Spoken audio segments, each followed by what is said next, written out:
I am Zen Honeycutt of Monster Across America. I'm the founding executive director of Monster Across America and also a co-founder of the Neighborhood Food Network. And our mission at Monster Across America is to educate and empower mothers and others with actions and solutions to create healthy communities. And so I'm very excited that you're here today to be our partners in creating healthy communities all across America. And I sincerely appreciate you being here and taking time to listen to this fantastic panel that came from California and Iowa and Wisconsin and North Carolina. Thank you so much for being here. We tested 43 public school lunches last year because 40 is a scientifically significant number that the USDA cannot ignore. And the results were abysmal, as was already mentioned. 95.3% of the school lunches contain carcinogenic, endocrine disrupting, and liver disease causing glyphosate, also neurotoxic and nervous system damaging. And this is a shocking number because the previous testing done by the Detox Project, which you may have heard of, and even the Canadian Food Inspection Agency that tested over 7,800 samples, found only 60% of the grocery store food was positive for glyphosate. So our school lunches are much higher in glyphosate levels, showing that the cheapest ingredients are being used that are sprayed with glyphosate as a drying agent, such as wheat and peas and beans, legumes, soy, things like that. So glyphosate is not just sprayed on GMOs, it's sprayed on grains as a drying agent before harvest because it's quicker for the farmers. And the problem is the crops are Roundup ready and they can keep growing, but we are not Roundup ready. So we consume the residues that do not wash, dry, or cook off. Okay, it's misleading, it's do not wash, dry, or cook off. We found that 74% of the samples contained at least one of 29 different harmful pesticides, and there were 4 veterinary drugs and hormones that were found in 9 school lunch samples at levels up to 130 parts per billion, and John Bailey will tell you about the significance of that. There's instances, for example, a school lunch counselor, a friend of mine, this is for a 15-year-old came into her office and was crying because she was lactating in the shower. I believe this is because our children are consuming veterinary drugs that cause the lactation of cows to produce more milk. So our children are consuming this, and it is having harmful effects on them. There's 100% of the school lunches, as Michelle said, contain heavy metals. Some were levels up to 6,293 times higher than the EPA's maximum levels allowed in drinking water. So people can say that they are low levels, but many of them are extraordinarily high, what they should be. And of course, the majority of the samples were abysmally low in nutrients, which can impact behavior and learning and biolearning dysfunction. So it should be noted that 30 million of these school meals are served each day to our children. Many ingredients are GMO and are derived again from cross-sprayed with glyphosate as a drying agent. So then we tested the top 20 fast food brands, and it should be noted that 85 million Americans eat fast food every day. And the reason why we went for fast food next is because when we learned about the school lunches, we were told by a school lunch director that they go to conferences and there are booths set out, and they are fast food companies, which are providing up to about 85 to 90% of the food is provided by private companies, not the USDA in America. And so Domino's and Del Taco and all that are serving food. They're not allowed to market in the schools. Only Impossible Foods gets to do that right now, and they're producing Lunchables will get to do that. But it is fast food that's being served to our children predominantly. And the results there were also horrific. We tested for 104 veterinary drugs and hormones. We did only find 3 of them. However, one of the samples was it's an antiparasitic called narcarbazine, and it's also a known aviary contraceptive. It prevents birds from laying eggs, and it was found in a Chick-fil-A sandwich. It was once prohibited for use from toxicity, now it has been allowed again. 6 out of 10 or 60% of the fast food samples contained an antibiotic called monosin, which is not approved by the FDA for human use and has been shown to cause severe harm when consumed by humans.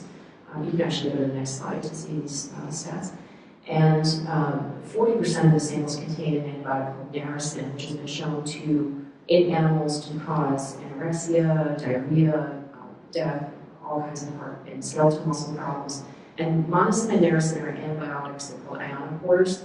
that are toxic to horses and dogs at extremely low levels, leaving their hind legs dysfunctional. And I'm wondering the impact on human beings on that. We don't know. Ionophores also cause weight gain in beef and dairy cattle and are therefore widely used, but they can cause acute cardiac degeneration and necrosis as well. We tested for glyphosate as well. 100% were positive for glyphosate, some only trace levels, but 100% every single sample. And 66% were positive for harmful pesticides, chronic effects of pesticide it was 66% of the samples, but 90% of the top 20 fast food brands contain between 1 and 9 of 27 different harmful pesticides.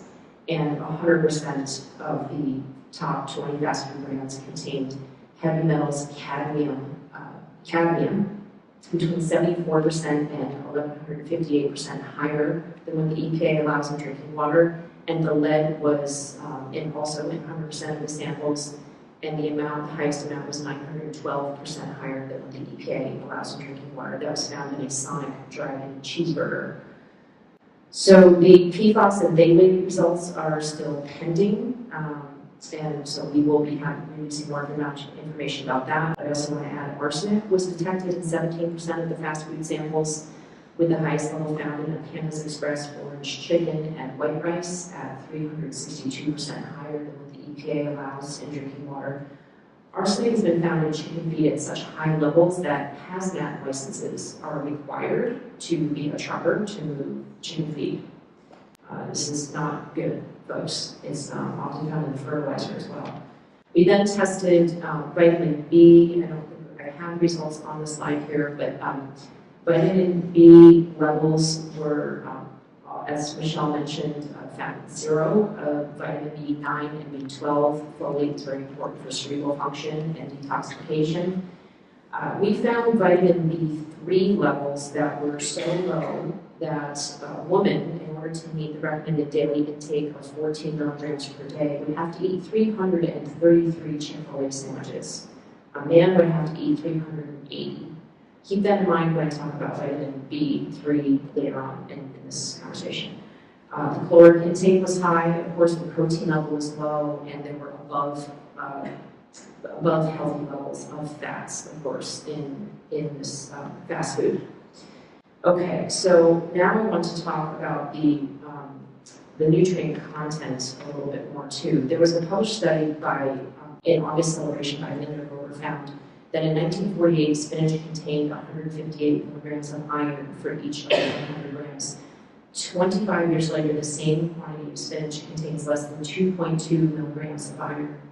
And present, to obtain the same quantity of iron of 50 years ago, we would have to eat 75 spinach portions. And as you can tell from what I just said about the Chick-fil-A sandwiches, where of course there's no spinach, the numbers are much higher now, even for fast food. Hundreds of these servings. The average is 74 servings. It was Chipotle that had you only need to eat 9 servings to get your recommended daily intake of vitamin B3. But as on average, it was about 74 of each of the fast food meals that you would have to consume in one day to get your recommended daily intake. Okay, so then that moves us on to this is due to industrial farming. Today's school lunches and fast food are chronically low in vital minerals essential for bodily organ function. And Dr. Don Huber reports that the minerals are indeed lower than what is needed to meet daily requirements. And studies have shown that glyphosate residue levels common in soil chelate these minerals. That's what Michelle was talking about. You said metals, but chelate minerals, the zinc and the manganese. Which are metals? Which are also metal, okay. They chelate them, but they make them less available for the plant uptake. And if the food suppliers want to increase nutrient density and subsequently crop yield, focusing on eliminating the use of glyphosate and residues in the soil would be essential. And the number one way to do that, folks, is to stop allowing glyphosate to be sprayed as a drying agent on our grains and crops. That would eliminate the majority of the glyphosate consumption in the food supply. Another study that showed the consumption of pesticides, I just have to mention that real quick because we didn't touch on that. The Heartland Health Research Alliance Charles Vanguard showed that if we just switched our vegetables and fruits to organic, we would reduce 98%, we would eliminate 98% of the consumption of pesticides, not including glyphosate, right? The other harmful pesticides, 98% of that consumption would go away. And we found this in the pizza that we tested, Pizza Hut pizza. We tested a pepperoni cheese pizza and we tested a vegetable top pizza. The vegetable top pizza had 21 parts per billion of pesticides on it. The pepperoni cheese pizza had 0. So it's the vegetables in the school lunches and in the fast food predominantly that are bringing the presence of the pesticides. It's the wheat that's bringing the presence of the glyphosate, okay? So that's just those 2 changes would be starting. Okay, next slide I talk about 3 very important incidences or studies.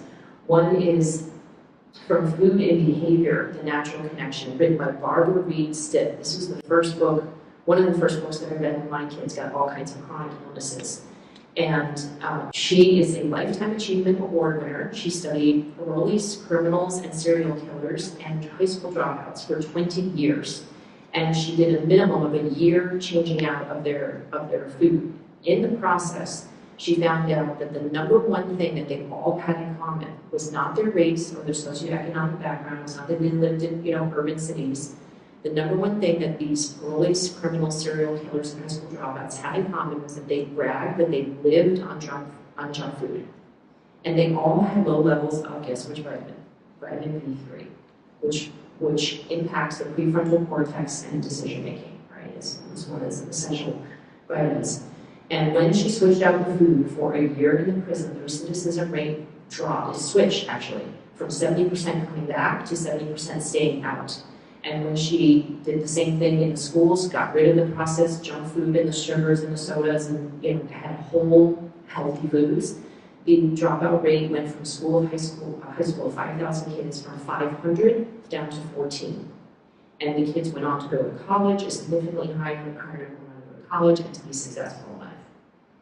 And then another study, you can see a hamster there in a wheat field. Actually, the study was mostly about hamsters in a monocrop cornfield in Germany. It was out of the University of Strasbourg. The wheat field is just for comparison of the hamsters that had a more diverse diet. Well, in the monocrop cornfield, the hamster population was declining, and they wanted to know why. So they studied them and found a very disturbing fact, and that was that the mothers were cannibalistic. They were eating their young on the first day of life. And when they tested the mother hamsters, they found that they were completely devoid of, guess which vitamin? Vitamin B3. And when they administered vitamin B3, the cannibalism completely stopped. So we would ask you to wonder if violent behavior in America could be stopped by simply having nutrient-dense food. Do we really need to focus on more gun laws, which criminals are not going to follow, or do we need to focus on having safe, non-toxic, nutrient-dense food in our school system and for the American public? I would just look for that. The last image is of a young Hispanic boy, because we had him across America, a person come to us and say, please, I'm just begging you to please keep doing what you're doing and talking about toxins in the food supply and the benefits of organic. And she wanted to share with me, this was like the day after another school shooting, which was horrific. She said, my son, when he was 9 years old, had mental health issues, and the school called her and said, please come get your son, he just threatened to blow up the school with a bomb. And she said, well, I told you repeatedly he has mental health issues and we need help. She was a single mom, low income, Hispanic in Santa Ana. She didn't know what to do. So they said, okay, we'll send him to a psychiatrist. Send him to a psychiatrist. The psychiatrist assessed this young man and said, here's an SSRI to put him on, an antidepressant. She said, that's it? Is there anything else I can do? What about the side effects? And he said, well, it's either that or look at the food you're feeding him. And she said, what are you feeding him? She said, well, pizza and tacos and soda and hot dogs and like basically whatever I can get into this big eater. And he said, well, have you considered the toxins in the food, the pesticides, the food dyes, the chemicals, GMOs, all that? She said, no. He said, well, you can either feed him organic or you can give him this drug. So she found a way, organic rice and beans, could be 65 cents a serving, right? Or $1.65 at most with salsa and stuff. She fed him 100% organic food, and within 2 weeks the school called her and said, we don't know what you're doing, but this is a completely new human being. And she called me, practically in tears, because she said, he is now 17, and I know that my son would have been one of those kids that went to Walmart and got a gun, and would have been one of these school shooters shooting up the school. But he's not now. He's healthy, he's responsible, he's growing school gardens and community gardens, and he is a healthy, responsible kid. And I said, you know what? You gave your son a new future by finding out about the food and giving him organic food. And not only him, but everybody in that school has a new future because they were not, killed or living through trauma. And not only that, but I would say that our country has a new future because that child is living out his fullest potential. Think about the inventors of Facebook or Google or something that you enjoy. That person had to be able to live to their fullest potential and not be hampered by toxins in the food supply. So that's what we are here today. Next slide is to create a new future for our children, for all of Americans in our country. And we can do this. Instead of using conventional agriculture, we can use regenerative organic agriculture. I should say organic on top of that. But regenerative organic agriculture, please be aware Monsanto is using the buzzwords regenerative agriculture, and they're still using pesticides. So we're talking about regenerative organic agriculture. The schools such as Michel showed in France are doing this already. Many countries around the world are doing this. It's featured in the movie Common Ground, and we really do urge you to watch that movie. The farmer in the star, Gabe Brown, was asked after that movie, what is the first thing we should do? And he, knowing the Moms Across America work, said, get non-toxic, nutrient-dense food in the schools. This is a national homeland security issue, folks. I believe it's only a quarter of the kids that apply to get into the military can get into the military because of mental health and obesity issues. We will not continue to be a superpower, if that's the way you're looking at the United States, if we continue with toxins in the food supply in this way.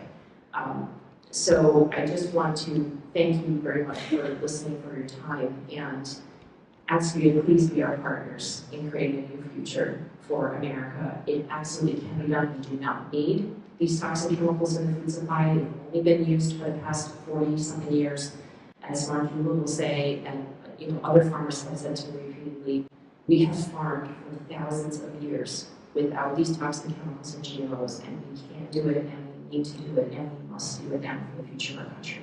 Thank you so much.